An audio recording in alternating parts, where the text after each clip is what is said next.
Hi, this is Dave for Expert Village, and today we're making albondiga soup. Alright, so now we're going to start assembling our soup. We've got everything cut up for it. We're ready to go. Wanted to talk a little bit about chicken broth. We're going to use the one in the can, and these, we're going to use them at full strength. These are the big cans here. These aren't the condensed ones, they're concentrated ones, so you don't have to add water to these. You can definitely get that, preferably you can make your own stock. That'd be great too. So what I'm going to do is just open this. We want to get this brought to a boil because you'll see what the next step will be. So I've got a couple of these. Again, I'm sort of old school, so I'm using the old school type of opener.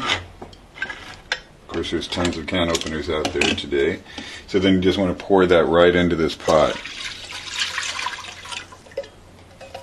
A nice sized stock pot, because we've got quite a few ingredients in here, so you want to have something fairly large because you don't want it to be all the way to the top, because we're going to bring this to a boil with all of our ingredients in it.